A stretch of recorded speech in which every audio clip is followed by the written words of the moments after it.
Hey, educators. Today we're going to be talking about school culture. Hello, I'm Miss B, a ninth grade English teacher, And I'm Miss G, a 10th grade social studies teacher. and this is Teacher Life, a toolbox of tips and tricks for educators.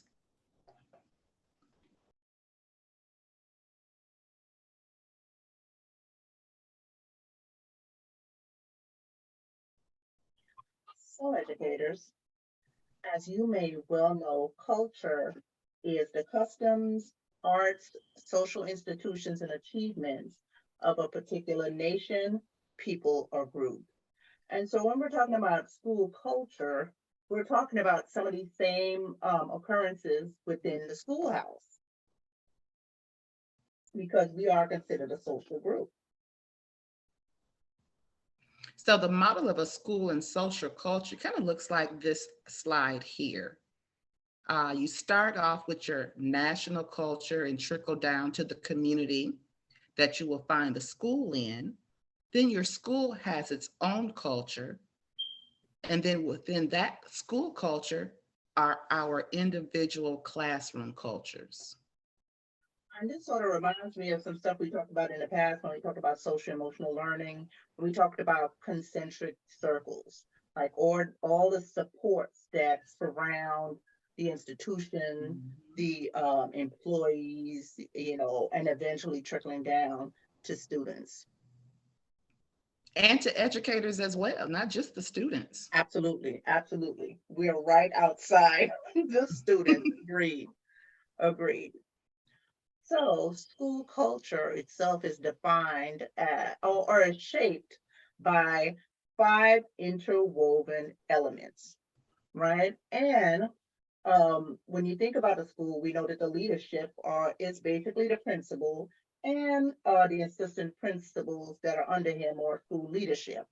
And so, school culture is really influenced by the principal and or the leadership of the school. Exactly. And if that principal doesn't get it right, that culture in that school is very hard to manage as an educator. Agreed. Agreed. So when we look at the five elements of school culture, let's keep in mind that the principal should be driving and influencing each of these areas. So that first area is the fundamental beliefs and the assumptions. And we can kind of look at it as what are the fundamental beliefs of your principal? What are his or her assumptions that are being made? Here's one: all students have the potential to succeed, or teaching is a team sport.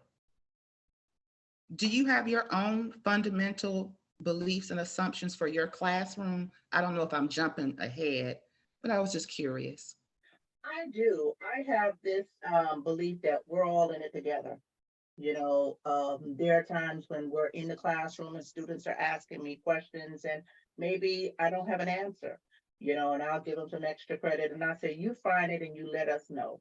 So, like, my fundamental belief is that we're in this together. So, even if there's something I don't know, we can try to get it together so we can move on.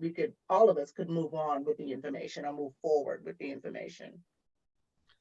So, One that's of my. my fundamental beliefs for my classroom is simply that kids, students, scholars can learn. And the reason why I've established this over 30 years is when I started teaching, I had the students who were considered the lower level learners, even my first year teaching. And it seemed as if people outside of my classroom were surprised that my particular scholars were able to grasp concepts. Mm, And I'm like, well, everybody can learn. yes, yes. So I thought that was interesting that other people were shocked that the students that I taught were learning. Wow. That's interesting. That Very. people in an educational environment would would think that.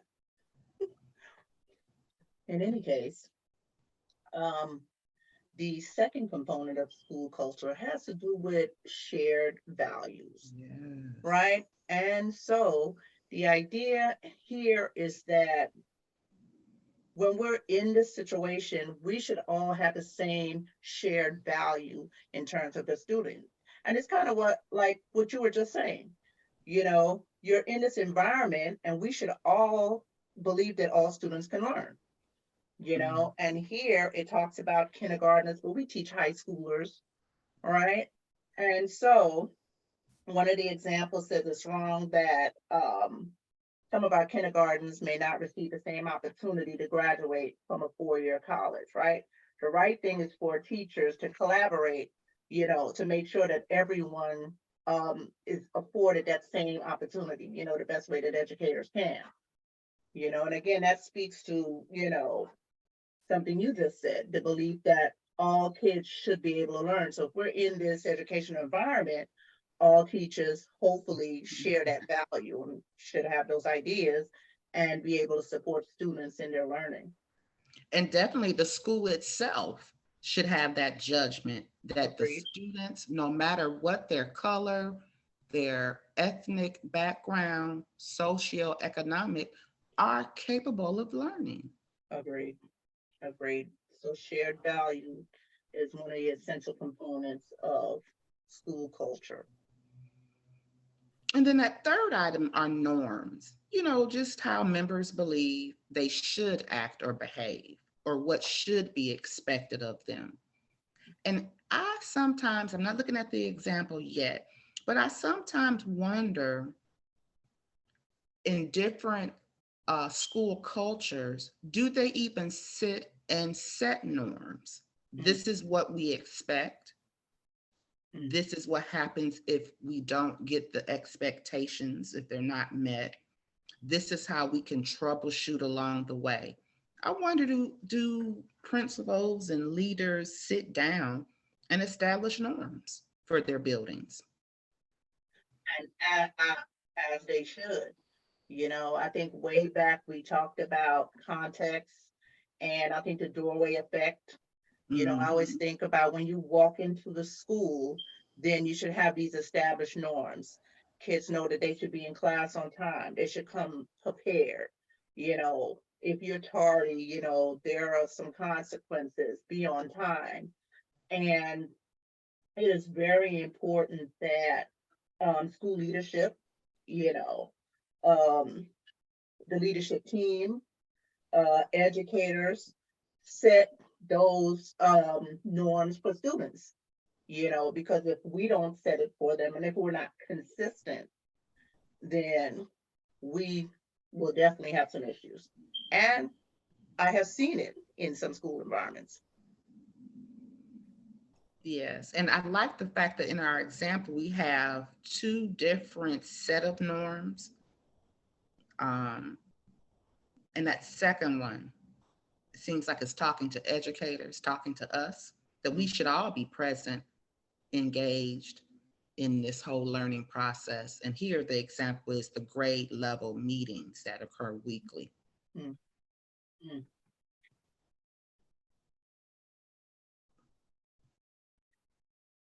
All right, so our next component of school cultures have to do with patterns and behaviors. And this is an essential one to me. I always think about as adults, kids are sort of viewing what we're doing, how we're acting, how we're behaving. We're modeling those behaviors. And even as teachers, you would think leadership is modeling behaviors for teachers, right? And you can keep going up. But in school culture, you should have some established positive patterns and behaviors that would make an optimal school culture, right? And it says here, in a week's culture, these patterns and behaviors can be different, meaning no consistency, all right? And that's how I see it. Yes.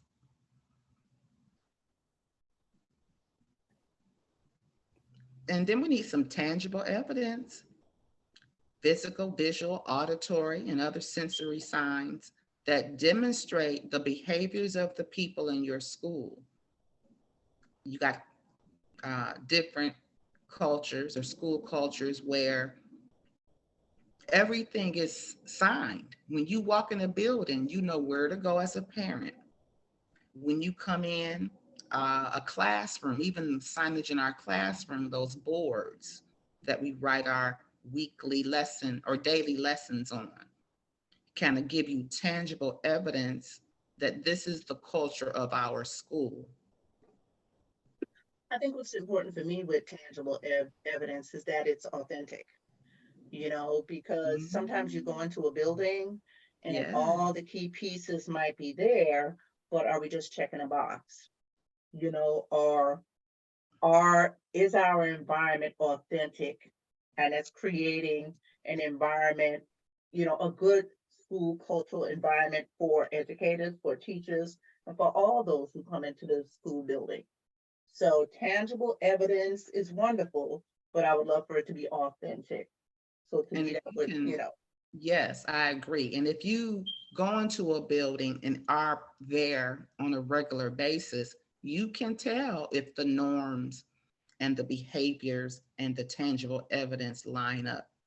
And when they agree. don't line up, it's the principal, it's the And, leadership. and it's chaos. It's chaotic. Oh, yes. It's chaotic. If this is what we say, then this is what we should be doing. And if it's not being done, in my opinion, there should be consequences from the top down. And it should Agreed. be a consistency of expectations, a consistency of redirection when you don't see the true behaviors in a school, whether it's students, parents, or educators. And many times in our different school environments, you're right, the tangible evidence is there, but the behaviors don't line up. Mm, mm, agreed. Agreed. Okay, so ideally, right, according to Harvard University, a culture will be strong or weak depending on the interactions between people in the organization. In a strong culture, there are many overlapping and cohesive interactions, so that knowledge about the organization's distinctive character and what it takes to thrive in it is widely spread. And this is an awesome definition because I see words like cohesion, Yes. interactions. You have a distinctive character, like we were talking about in terms of evidence. You walk into a building and Mhm. the evidence is in place, but it has a distinctive character that helps you to see if it's authentic, and so people will thrive, students will thrive, teachers will thrive, leadership will thrive in this type of an environment. And what I like is that word overlapping. And for me, that overlapping should occur between administration and educators, administration, educators, and parents, administration, educators, parents, and then ultimately the scholars. The expectations should go across the board for all the different um, groups that create this school culture. Agreed. Well, All right, now, educators, we want you to take another look at this video, go back through those slides, and ask yourself, what type of culture are you working in? mm, Is it a strong school culture, or are there some areas that you see could be improved? And then the ultimate question is, what can we do about that? If we see some areas, where do we go? Who do we talk to? What do we do? Do we throw our hands up and just say, oh well, maybe next year? and, Thoughts? and educators, if you have any ideas on, or if you're in a school culture that's considered weak, what are some of the ideas that you would offer to help improve that school culture? Right? And all right, so if you're in a strong school culture, what are some of the things that you can offer us to help us build a strong school culture? So, whether you're in a weak or a strong school culture, please share some of those, some of the things that would help us improve our school culture in the comments. And one thing I want to add as far as where do you begin, it's always a verbal conversation with the person in charge. Mm, And then you can go from there to see okay. what happens. And maybe if more teachers or educators talk to that person in charge, that principal, and you find yourself in a weak school culture, I would approach the principal with a short verbal conversation offering, hey, I noticed this, Miss Principal, and I was thinking maybe we could talk about maybe trying this instead to help create a more positive, thriving school environment, and then go from there. I agree, because no one wants to be in an environment that's not thriving. You Yes, know, student, teacher, leadership. No one wants to get up every day and go into an environment that's not conducive to learning. I agree. All right, teachers or educators, if you enjoyed our video, please like, comment, and subscribe and share some of your school culture in the comments. Yes, and educators, enjoy your teacher life. Bye bye. So thank you. Enjoy your teacher life.